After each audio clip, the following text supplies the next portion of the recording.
সীতাকুণ্ড শ্রী শ্রী চন্দ্রনাথ ধাম সনাতন ধর্মাবলম্বীদের কাছে একটি অন্যতম তীর্থস্থান। প্রতিদিন শত শত পুণ্যার্থী দেবাদিদেব মহাদেবের কৃপা লাভের আশায় পাহাড়ের শীর্ষে অবস্থিত এই তীর্থস্থানে যান। আজকের ভিডিওতে থাকছে আমার দেশের অন্যতম এই তীর্থস্থান ভ্রমণের অভিজ্ঞতা।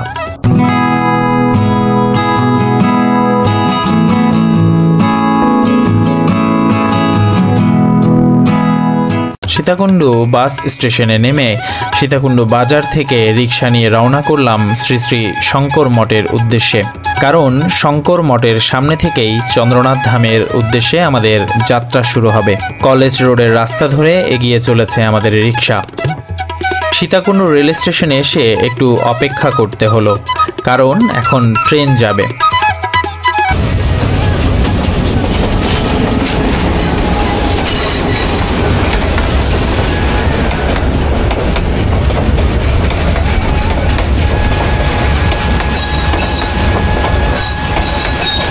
দর্শক, স্বাগত জানাচ্ছি মিশুস ক্রিয়েশনে নতুন একটি ভিডিওতে আপনাদেরকে সবাইকে স্বাগতম। দর্শক, এই মুহূর্তে আমি আছি চট্টগ্রামের সীতাকুণ্ড উপজেলার শ্রী শ্রী শঙ্কর মঠ ও মিশনের প্রধান ফটকের সামনে।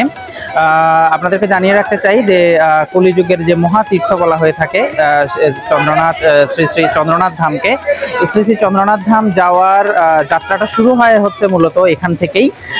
এখানে আপনার শ্রী শ্রী শঙ্কর মঠ ও মিশনের সামনে থেকেই মূলত আপনি সামগ্রিক প্রস্তুতি, পূজার সামগ্রী, লাঠি সহ আরও অন্যান্য যেসব আনুষঙ্গিক বিষয়াদি লাগে এই ট্রেকিং করতে বা এই পাহাড়ে উঠতে, সেসব এখান থেকে সংগ্রহ করতে পারবেন। এখান থেকে সংগ্রহ করে মূলত আসলে যাত্রাটা শুরু হয়।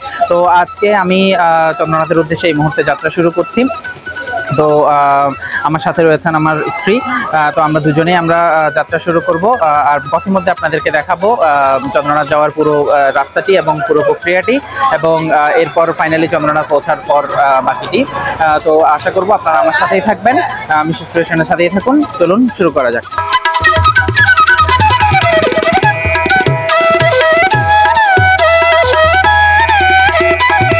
দর্শক, আমরা চন্দ্রনাথের উদ্দেশ্যে রওনা করেছি। এখন ঘড়িতে সময় 9:21 আমরা রওনা করেছি। এখন দেখা যাক আসলে চন্দ্রনাথ ধাম পর্যন্ত পৌঁছাতে কতক্ষণ লাগে। যেতে যেতে এইরকম অনেকগুলো মন্দির দেখতে পাবেন।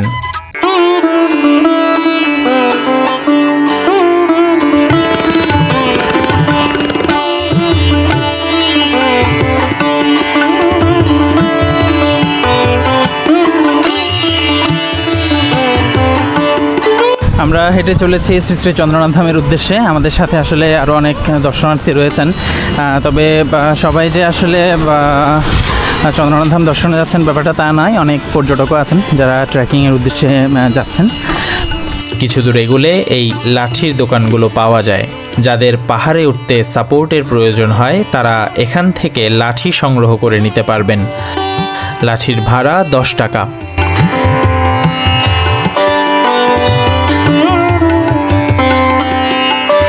ফেরার সময় লাঠিগুলো ফেরতও দিয়ে আসতে পারবেন।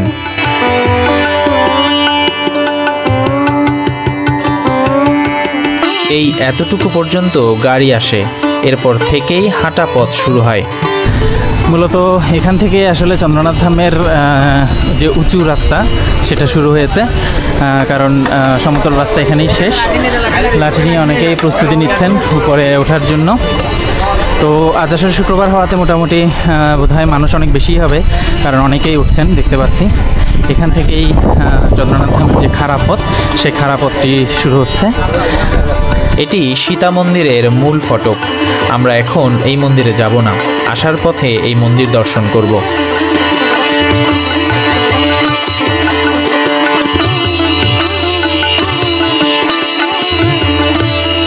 দর্শক, আমার পেছনেই হচ্ছে চন্দ্রনাথ ধাম যাওয়ার যে মূল ফটক, মূল দরজাটি, এটি এখান থেকে শুরু হয়েছে। এরপরেই মূল ফটকটি পার হলেই আসলে শম্ভুনাথ মন্দিরের পাশ দিয়ে যে রাস্তাটি চলে গেছে সেটি সরাসরি শ্রী চন্দ্রনাথ ধাম গেছে। তো আমরা চন্দ্রনাথ ধামের উদ্দেশ্যে রওনা করছি এখান থেকে আবারও।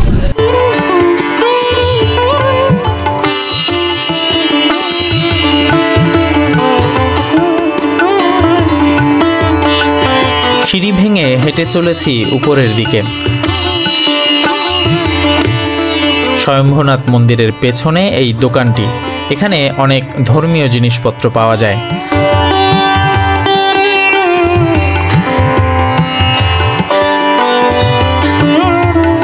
সামনে এগোতেই এইরকম আরও কিছু দোকান চোখে পড়ল।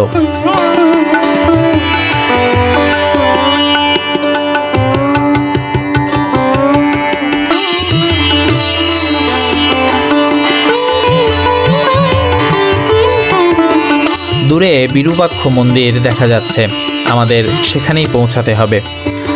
আগে এই রাস্তাটিতে এতগুলো দোকান ছিল না, কিন্তু এবার গিয়ে দেখলাম দোকানে দোকানে সয়লাভ।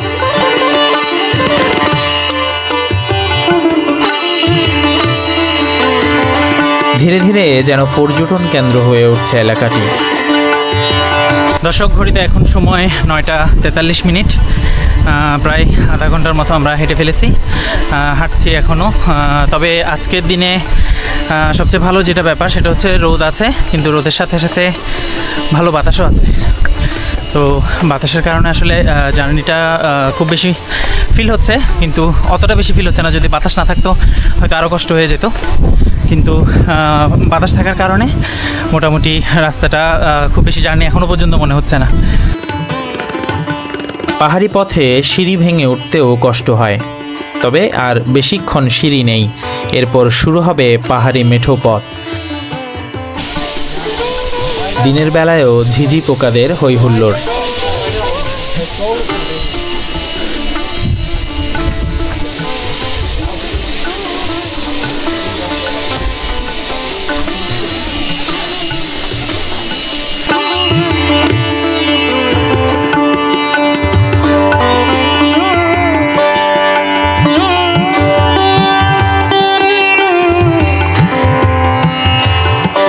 এখান থেকেই আসলে মেঠো রাস্তা শুরু হয়ে গেছে। আগে যে আমরা পাকা রাস্তা এবং সিসি ঢালাই রাস্তা এবং সিঁড়ি যে ছিল সেগুলো আসলে শেষ। এখান থেকে শুরু হয়েছে আসলে মাটির রাস্তা, যেটা পাহাড়ি রাস্তা সম্পূর্ণ। এখন আর সমতল রাস্তা পাওয়া যাবে না, এখন এখান থেকে পুরো রাস্তাটুকুই আসলে মাটির রাস্তা। এটা হেঁটে উপরের দিকে উঠতে হবে।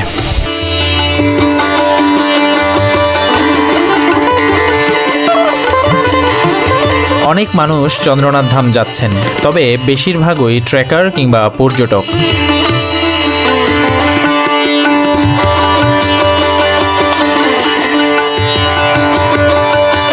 দর্শক, আমরা একটা মিডল পয়েন্টে এসে দাঁড়িয়েছি এই মুহূর্তে। আমার পেছনে দুটো রাস্তা ভাগ হয়ে গেছে, একটা বাম পাশে একটা ডান পাশে।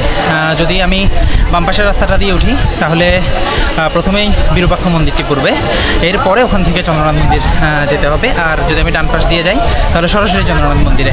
তো আমরা আসলে বাম পাশের রাস্তাটাই, যেহেতু আমরা আগে বিরূপাক্ষ মন্দির যাবো সে কারণে আগে আমরা বাম পাশের রাস্তাটা চুজ করেছি। আমরা বাম পাশের রাস্তা দিয়ে এখন চলুন ওটা শুরু করি। এই মিডল পয়েন্টে একটি ছোট পানির ঝর্ণা আছে। এই ঝর্ণার পানি পাইপের মাধ্যমে নিচে নিয়ে যাওয়া হয় ব্যবহার করার জন্য। এখান থেকে আসলে দুটো রাস্তা ভাগ হয়ে গেছে।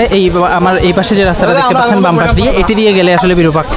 আর যদি এই রাস্তা, এখানে সিঁড়ি, এই সিঁড়ি দিয়ে গেলে আগে প্রথমে চন্দ্রনাথ ধাম, সরাসরি চন্দ্রনাথ ধামে যাওয়া যাবে। তো যারা শুধু ট্রেকিং করতে আসেন তারা এই দিক দিয়ে যেতে পারেন, আর যারা বিরূপাক্ষ মন্দির সহ দর্শন করতে চান তারা এই বাম পাশ দিয়ে রাস্তা দিয়ে যেতে পারেন। অনেকে আসলে বাম পাশের রাস্তাটা চুজ করছে, তো আমরা আসলে সেদিকেই যাচ্ছি।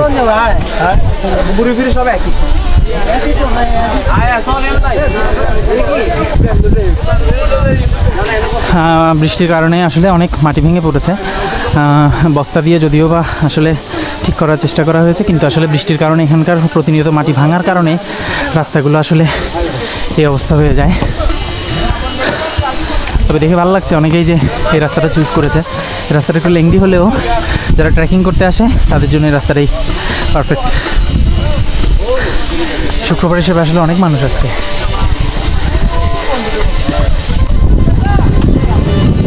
প্রচুর বাতাস।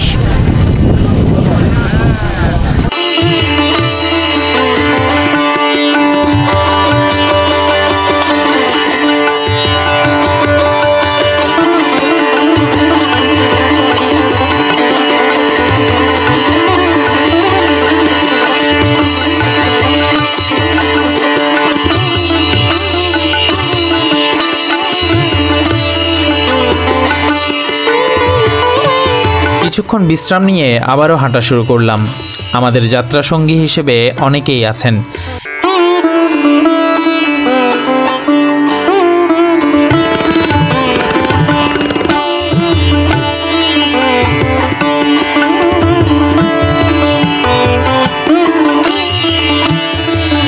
এই সরু পাহাড়ি পথ বেয়ে দর্শনার্থীরা উঠে আসছেন।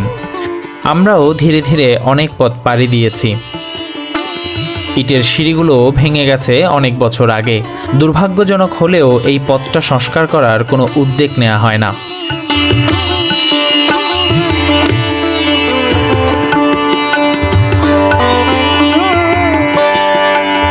পাহাড়ের উপর থেকে নিচের দৃশ্যগুলো দেখতে বেশ ভালো লাগছিল।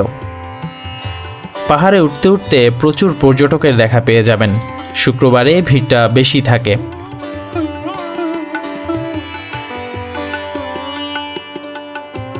দর্শক, হেঁটে চলেছি চন্দ্রনাথের উদ্দেশ্যে। আমরা বিরূপাক্ষ মন্দিরের প্রায় কাছাকাছি চলে এসেছি। আসলে গরম অনেক থাকার কারণে বাতাস হচ্ছে যদিও বা, কিন্তু শরীর থেকে প্রচণ্ড ঘাম বেরোচ্ছে। এই কারণে শরীর একেবারেই দুর্বল হয়ে গেছে। কিছুক্ষণ আগে বসে পড়েছিলাম, একেবারেই একটা খারাপ পথ ওঠার পরে একেবারেই ক্লান্ত হয়ে গিয়েছিলাম। পরে স্যালাইন জল খেয়ে তারপর আবার হাঁটা শুরু করেছি। আমরা খুব কাছাকাছি বিরূপাক্ষ মন্দিরের। এখন সমতল রাস্তা, এরপর আবার খাড়া রাস্তা শুরু হচ্ছে।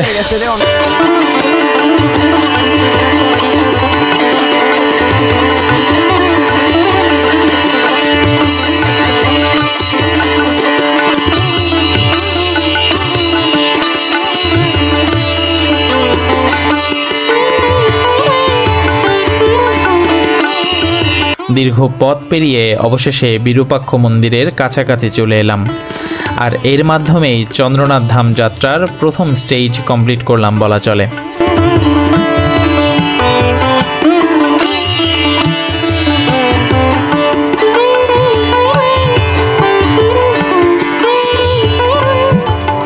এই হলো বিরূপাক্ষ মন্দিরের দৃশ্য।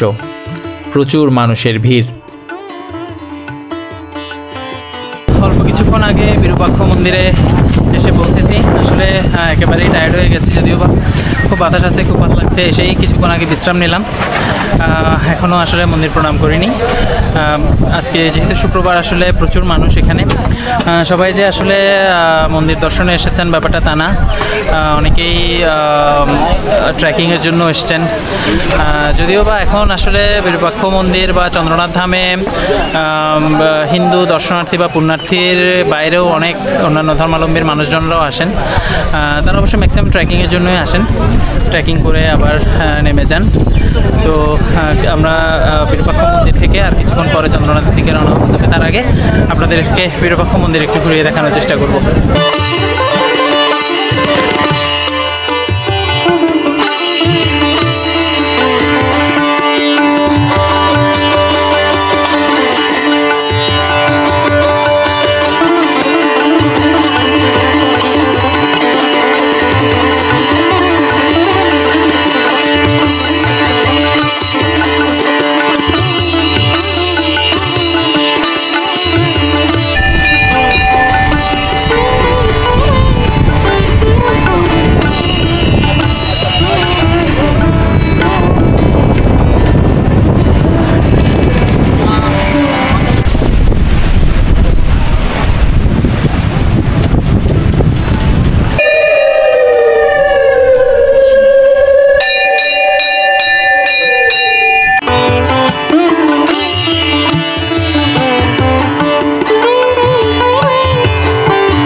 মন্দিরে মহাদেবের অভিষেক স্নান সম্পন্ন করলাম। চমৎকার বাতাস, আসলে বাতাসটা ছেড়ে এখান থেকে যেতেও ইচ্ছে করছে না, কিন্তু ওইদিকে পূজার সময় হয়ে যাচ্ছে, চন্দ্রনাথে যেতে হবে। তো এখন আমরা এখান থেকে চন্দ্রনাথের উদ্দেশ্যে রওনা করব। এরপর আপনাদেরকে চন্দ্রনাথ মন্দির দেখানোর চেষ্টা করব।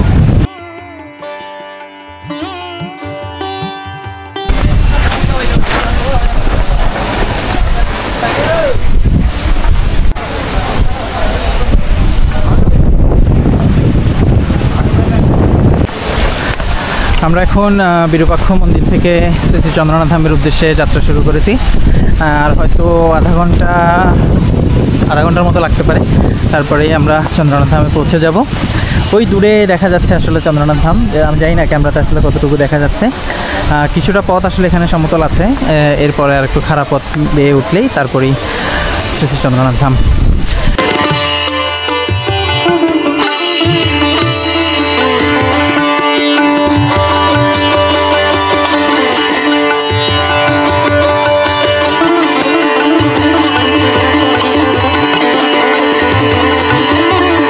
অনেকক্ষণ পর একটা নীরব জায়গা পেলাম।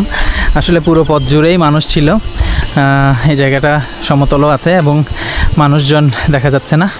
আমরা দুজনেই আছি, আমরা দুজন হেঁটে চলেছি চন্দ্রনাথ ধামের উদ্দেশ্যে। সবচেয়ে ভালো লাগে এরকম যখন নীরব থাকে তখন ভালো লাগে, কারণ প্রকৃতির যে সৌন্দর্য বা প্রকৃতির যে মুগ্ধতা সেটা আপনি মানে উপভোগ করা যায় আসলে নীরব থাকলে। যখন আসলে খুব বেশি আওয়াজ, মানুষজনের ভিড়ভাট্টা, চিৎকার চেঁচামেচি, তখন আর আসলে প্রকৃতিকে আসলে উপভোগ করা হয়ে ওঠে না। সৌভাগ্যবান যে কিছুক্ষণ পর হলেও, অনেকক্ষণ পর হলেও আসলে একটা নীরব পথ পেয়েছি।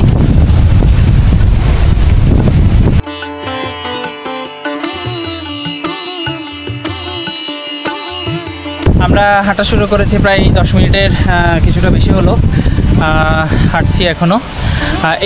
এই পথটাতে এসে একটু মানুষজনের উপস্থিতি কম পেলাম, না হলে নিচে থেকে উঠে আসার পুরো পথ জুড়েই আসলে লোকে লোকারণ্য ছিল, প্রচুর মানুষ ছিল। তবে এই জায়গাটুকু একটু ভিড় নেই একেবারেই। আমরা দুজনেই উঠছি, ভালো লাগছে খুবই।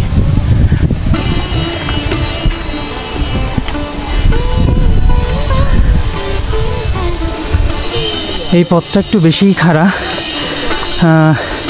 কিছুক্ষণ সমতল দিয়ে হাঁটার পরে আসলে আবার খাড়া পথ। এই পথ দিয়ে উঠতে এখন একটু কষ্টই হয়ে যাচ্ছে, আর যেহেতু আসলে সঠিক সিঁড়ি বা এক্স্যাক্টলি ভালোভাবে ওঠার মতো কোনো ব্যবস্থা নেই, তাই কখনো সিঁড়ি, কখনো পাথরের উপর দিয়ে বা কখনো বালির বস্তার উপর দিয়ে উঠতে হচ্ছে, কারণে কষ্টটা একটু বেশিই হচ্ছে। পাহাড়ের উপর থেকে প্রাকৃতিক দৃশ্য দেখতে বেশ লাগছিল।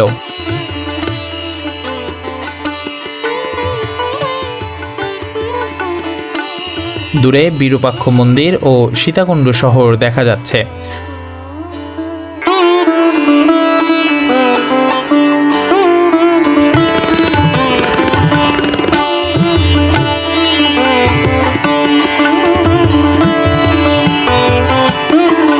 চন্দ্রনাথ ধামের কিছুটা নিচে এই দোকানটা পেয়ে যাবেন। শরবত, পানিসহ শুকনো খাবার পাওয়া যায় দোকানটিতে। অনেকটা পথেই পেরিয়ে চলে এসেছি। এই যে এটি লাস্ট আসলে স্টেপ। এই খারাপ পথটুকু বেয়ে ওঠার পরপরই একটা বাঁক আছে, ওই বাঁক ঘুরলেই চন্দ্রনাথ ধাম পৌঁছে যাব আমরা। অবশেষে চন্দ্রনাথ ধামের মূল ফটকের কাছাকাছি চলে এলাম। এই তোরণটি নতুন তৈরি করা হচ্ছে। গতবার যখন এসেছিলাম তখন এখানে মাটি ছিল, এবার দেখলাম সিসি ঢালাই করা হয়েছে।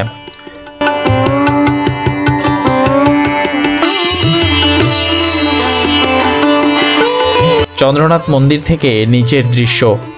নিচে সীতাকুণ্ড শহর সহ দূরের বঙ্গোপসাগর দেখা যায়।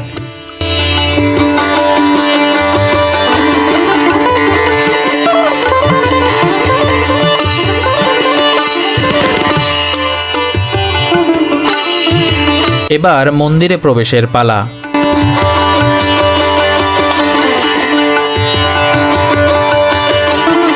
মন্দিরে ঢুকেই দেখলাম এই বিশাল লাইন। শুক্রবার হিসেবে দূর দূরান্ত থেকে অনেক পূর্ণার্থী এসেছেন।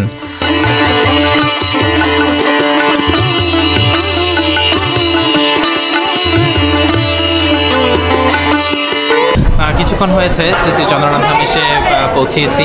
তো আজকে আসলে শুক্রবার হওয়ার কারণে এখানে প্রচণ্ড ভিড়, পুণ্যার্থীদের প্রচুর ভিড়। তো এখনও আসলে শিব স্নান মহাদেবকে এখনও স্নান করাতে, চন্দ্রনাথকে এখনও স্নান করাতে পারিনি, অপেক্ষা করছি।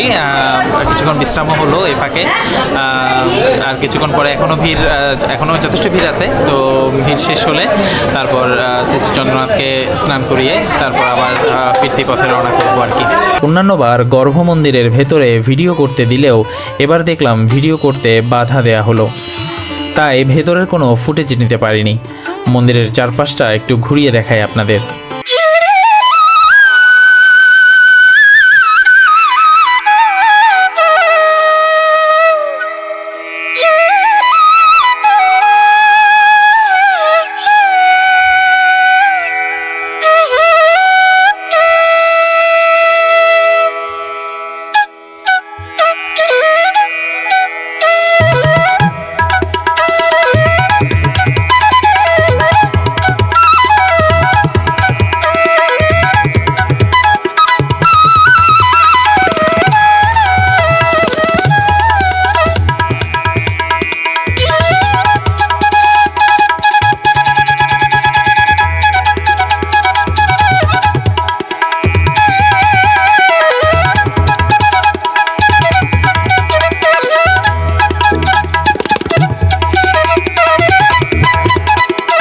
মন্দিরের যাবতীয় কাজ শেষে বেরিয়ে এলাম।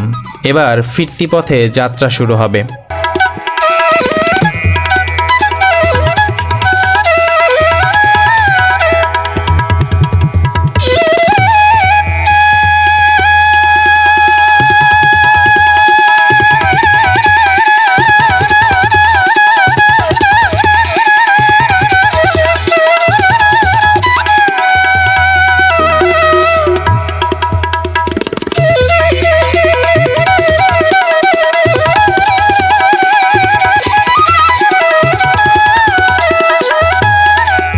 শ্রী শ্রী চন্দ্রনাথ ধাম দর্শন শেষে এখন আমরা আস্তে আস্তে নিচের দিকে যাচ্ছি। যাওয়ার পথে আরও কয়েকটি মন্দির পড়বে, আমরা সেগুলো দর্শনের চেষ্টা করব। আজকে অনেক দিন পর, আসলে অনেক মাস পর চন্দ্রনাথ ধামে আবার আসার সুযোগ হলো। তো এসে খুবই ভালো লেগেছে, খুবই অনবদ্য লেগেছে। এখানে যখনই আসি তখনই মনটা একেবারেই শান্ত হয়ে যায়, একেবারেই মনের সমস্ত যত চিন্তা ভাবনা নিয়ে আসি সব আসলে এখানে এসে একেবারেই শেষ হয়ে যায়। তো যারা দর্শনে আসবেন সবাইকে আমন্ত্রণ রইল। আমি অনুরোধ করব, যারা পুণ্যার্থী আছেন, যারা মহাদেবের ভক্ত আছেন, তারা অবশ্যই জীবনে একবার হলেও শ্রী শ্রী চন্দ্রনাথ ধাম অবশ্যই দর্শন করবেন।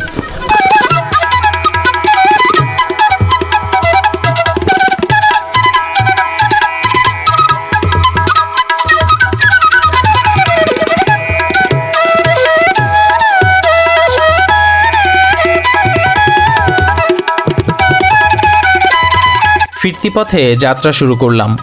চন্দ্রনাথ ধাম থেকে চমৎকার কিছু দৃশ্য উপভোগের সুযোগ হয়। খুব সুন্দর পাকা সিঁড়ি হয়েছে এখন।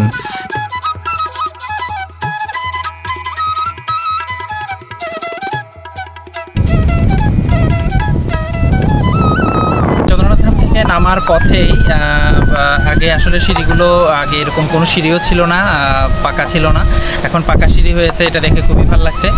তবে যে কারণে আমি আসলে এখানে দাঁড়িয়েছি, মূল কারণটি হলো ঠিক এই জায়গাটাতে দাঁড়িয়ে আপনি যদি এদিকে দেখেন, পুরো সীতাকুণ্ড শহর, বিশ্বনাথ মন্দির, বিরূপাক্ষ মন্দির, স্বয়ম্ভূনাথ মন্দির সহ যে সকল মন্দির নিচে রয়েছে সব মন্দিরগুলো আপনি এখান থেকে দেখতে পাবেন, মন্দিরের চূড়া এবং মন্দিরগুলো দেখতে পাবেন। আরেকটি ব্যাপার বলে রাখতে চাই, সেটা হচ্ছে ইদানিংকালে চন্দ্রনাথ ধাম আসার পথে যে রাস্তাটি, এই রাস্তাতে আসলে অনেকগুলো দোকান হওয়ার কারণে রাস্তাটা উপর থেকে খুব স্পষ্ট দেখা যায়, মানুষজন যে আসছে সেই ব্যাপারটা একেবারে স্পষ্ট দেখা যায়। আর চমৎকার বাতাস, চমৎকার বলতে আসলে প্রচুর বাতাস এখানে, বাতাসে দেখতেই পাচ্ছেন চুল উড়ে যাচ্ছে একেবারে। তো বাতাসের কারণে মূলত বাতাসটা উপভোগ করার জন্য আর এখান থেকে দাঁড়িয়ে যে ভিউটা দেখা যায়, এখান থেকে দাঁড়িয়ে যে পুরো সীতাকুণ্ড শহর নিয়ে একেবারে একদম সি পর্যন্ত, বঙ্গোপসাগর পর্যন্ত দেখা যায়, সেই ভিউটা এখান থেকে উপভোগ করতে পারবেন ঠিক এই জায়গাটায় দাঁড়িয়ে। চন্দ্রনাথ ধাম থেকে নামার পথে সিঁড়ি দিয়ে কিছু দূর নেমে আসলেই এই ভিউটা এখান থেকে উপভোগ করা যায়।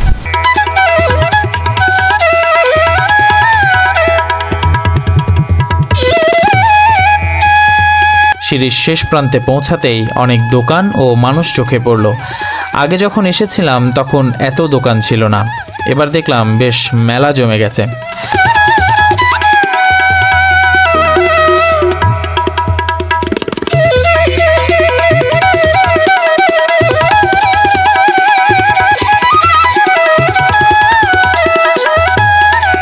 বিভিন্ন ফলের পসরা সাজিয়ে বসেছেন দোকানিরা।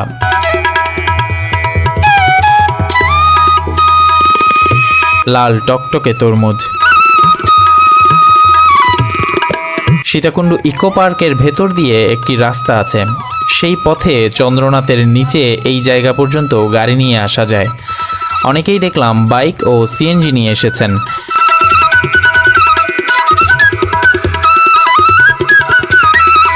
এখানে এসে চন্দ্রনাথ থেকে নামার পথে এই সাইনবোর্ডটি দেখতে পেলাম। এখানে এই দিক নির্দেশনামূলক সাইনবোর্ডটি দেওয়ার কারণে আমার মনে হয় যারা এদিকে আসেন, যারা বিশেষ করে চন্দ্রনাথ ধামে আসেন বা ইকো পার্ক হয়ে চন্দ্রনাথ ধামে নিচ পর্যন্ত আসেন, তাদের জন্য এটা খুব সুবিধাজনক হয়েছে। কারণ এখান থেকে চন্দ্রনাথ মন্দির থেকে সহস্রধারা ঝর্ণা, সুপ্তধারা ঝর্ণা, ইকো পার্ক পর্যন্ত কতটুকু দূরত্ব সেটি আসলে এখানে বলা হয়েছে সাইনবোর্ডে। তাই এটা দেখেই আসলে যারা বিশেষ করে বাইকার আছেন, বাইক নিয়ে আসেন, তাদের আর কাউকে জিজ্ঞেস করার প্রয়োজন হবে না। এখান থেকে সরাসরি এই দিক নির্দেশনামূলক বোর্ডটি দেখেই তারা তাদের গন্তব্য ঠিক করে নিতে পারবেন। সীতাকুণ্ড পাহাড়ে অনেক বানর আছে।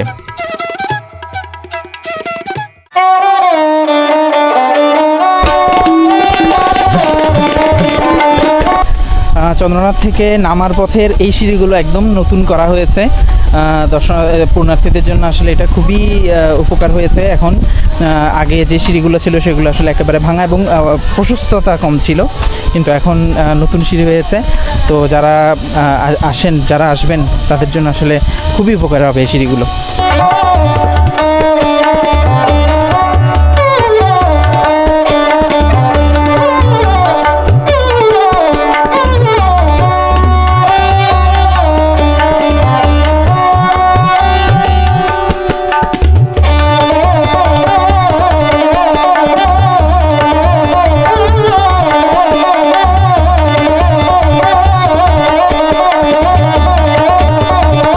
নামার পথেও অনেক জায়গায় ভাঙা সিঁড়ি চোখে পড়বে, সাবধানে পা ফেলতে হবে।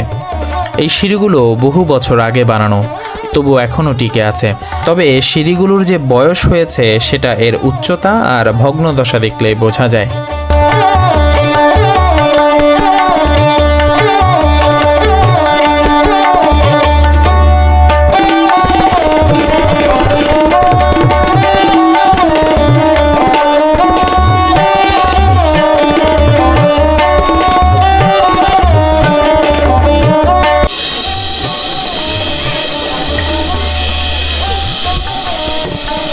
ওই দূরে বিরূপাক্ষ মন্দির দেখা যাচ্ছে।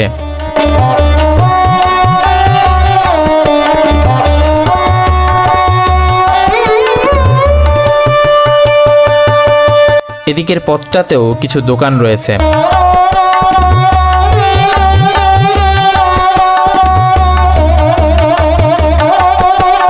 দুই পাহাড়ের মাঝখানে পথ তৈরি করা হয়েছে।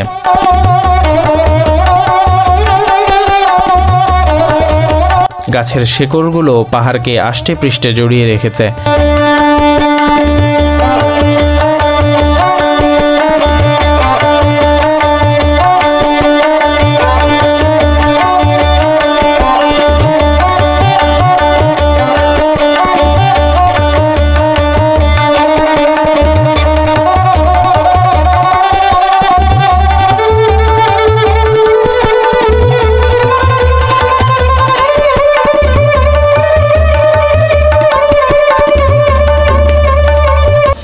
আমরা সে জায়গাটিতে পৌঁছে গিয়েছি যেখান থেকে চন্দ্রনাথ ধাম যাওয়ার রাস্তা দুদিকে ভাগ হয়ে গেছে।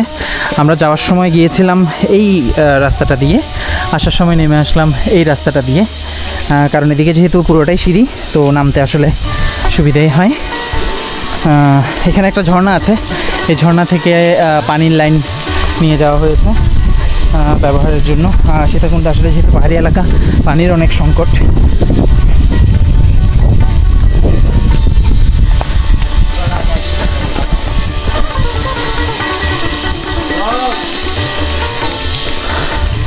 অনেকক্ষণ সিঁড়ি বেয়ে নামার পরে এবার আবারও পাহাড়ি মেঠো পথ, সে মেঠো পথ ধরেই হাঁটছি নিচের দিকে।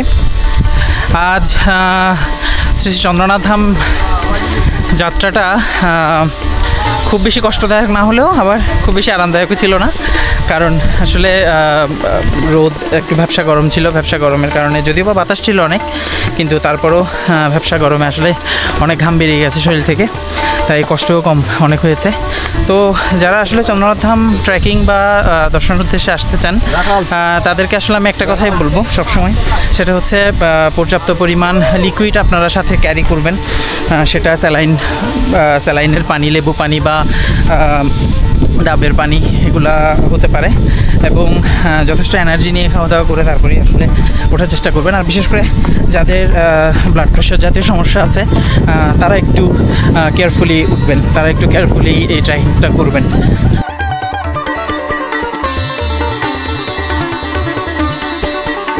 ওই দূরে চন্দ্রনাথ মন্দিরকে পেছনে ফেলে এগিয়ে চলেছি ফিরতি পথে।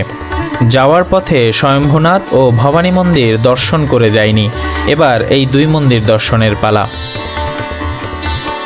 এটি স্বয়ম্ভূনাথ মন্দিরের পেছনের গেট। সামনে নান্দনিক একটি তোরণ রয়েছে।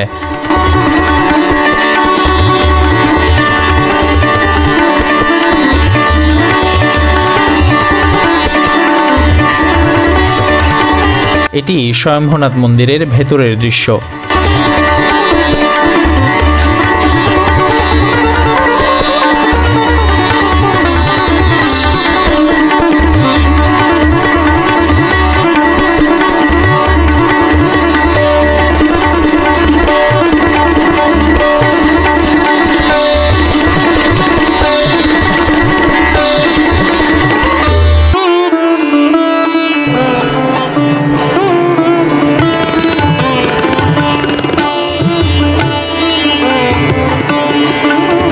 স্বয়ম্ভূনাথ মন্দিরের ভেতরে আরও কয়েকজন দেবদেবীর মন্দির রয়েছে, চলুন সেদিকে যাওয়া যাক। প্রথমে মা অন্নপূর্ণার মন্দির।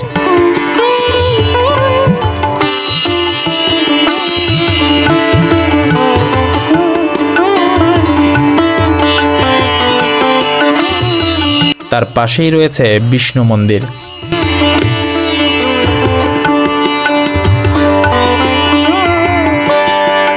তার পাশেই কন্দপেশ্বর শিব মন্দির।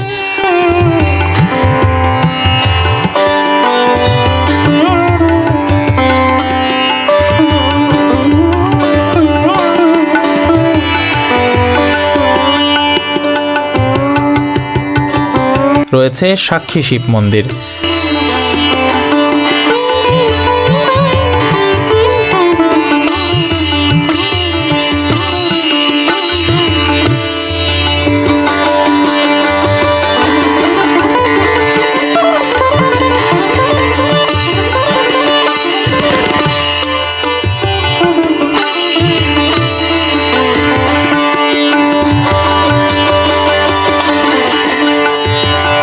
মন্দিরের শুরুর দিকে রয়েছে এই দুটো পুরনো মন্দির।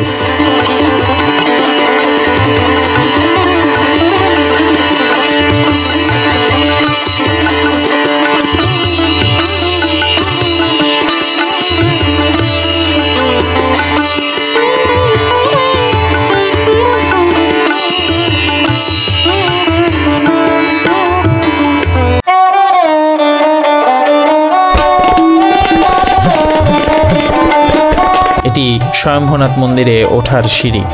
এই সিঁড়ি দিয়ে উঠলেই প্রথমে পড়বে মা ভবানী মন্দির, যেটি আমরা যাওয়ার সময় দর্শন করিনি। এখন সেদিকেই যাচ্ছি।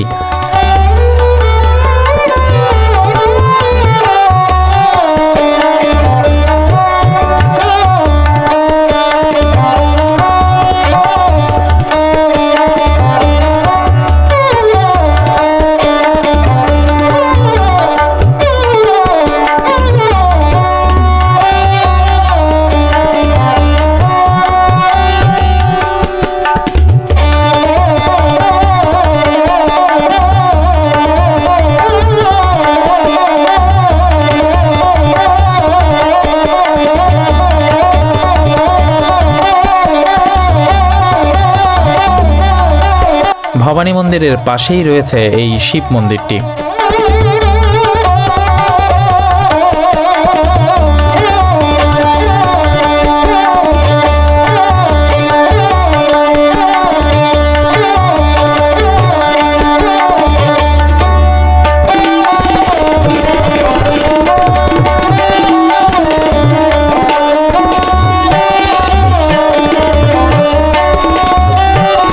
মন্দিরে চন্দ্রনাথ ধাম যাওয়ার একটি ম্যাপ রয়েছে।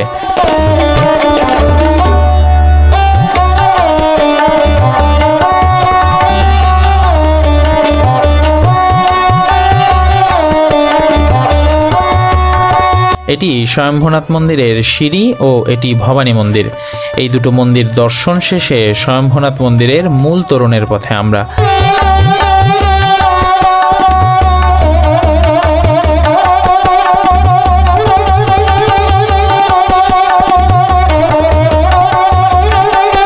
এই তোরণটি খুবই সুন্দর ও নান্দনিক।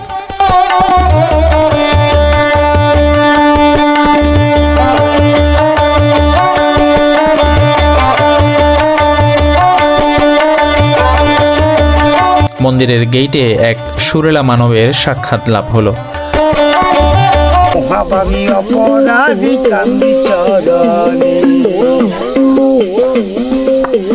ওই আমি কবে না কবে ও ঠাকুর সুখী যে হবে, ওই আমি কবে যে কবে ও ঠাকুর সুখী যে হবে, আমি কাঁদতে ও কাঁদতে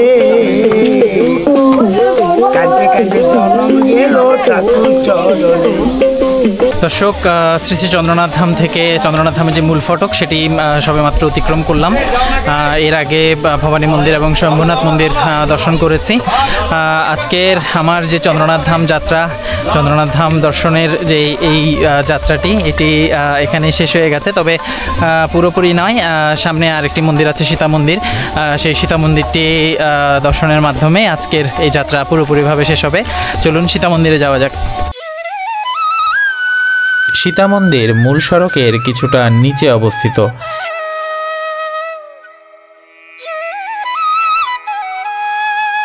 এটি সীতা মন্দিরে যাওয়ার সিঁড়ি।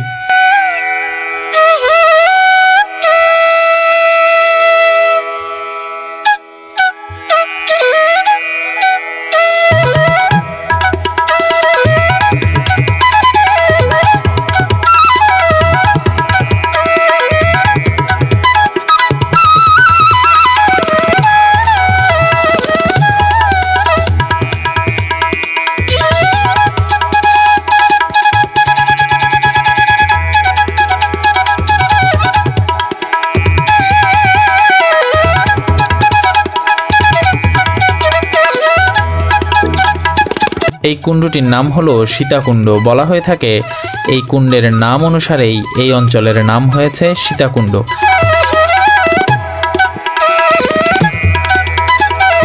সীতাকুণ্ডের একটু অদূরে রয়েছে রাম লক্ষণ কুণ্ড।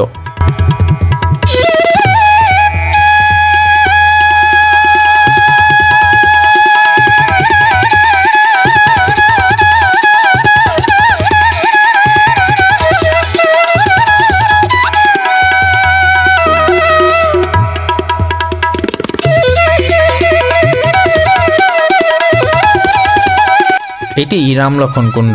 কথিত আছে এখানেই স্নান করতেন ভগবান শ্রীরাম ও তার ভাই লক্ষণ।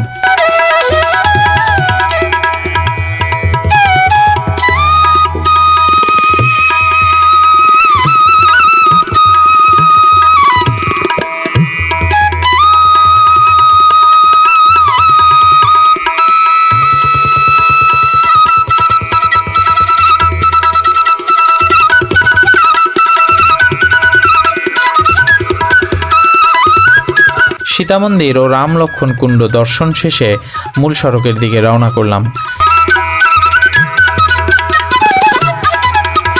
সীতা মন্দিরের মূল গেইটের সামনে রয়েছে মহাবীর হনুমানজির এই মন্দিরটি। যদিও এই মন্দিরের রক্ষণাবেক্ষণ করা হয় না বললেই চলে। মন্দিরের সিঁড়িগুলোর বেহাল দশা।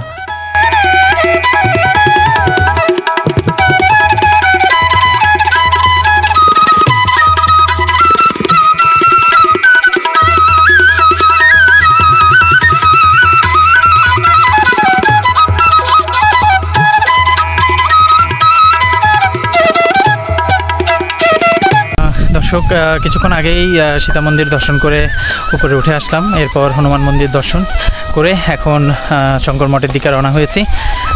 তো আসলে আজকে এই ছিল আমার জার্নি। আমার এই চন্দ্রনাথ ধাম যাত্রার মাধ্যমে আপনাদেরকেও দেখানোর চেষ্টা করলাম আসলে চন্দ্রনাথ ধাম যাওয়ার যে পথ, যাওয়া আসা, সম্পূর্ণ যাওয়া আসাটা।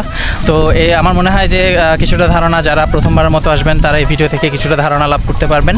এবং আমি সকলকে আবারও অনুরোধ জানাবো, সবাই কলিযুগের এই মহাতীর্থ শ্রী শ্রী চন্দ্রনাথ ধাম অবশ্যই আপনারা দর্শন করবেন, অবশ্যই আসবেন, এটা আপনাদের চরণে আমার বিনীত প্রার্থনা রইল। আজকের ভিডিও এই পর্যন্তই।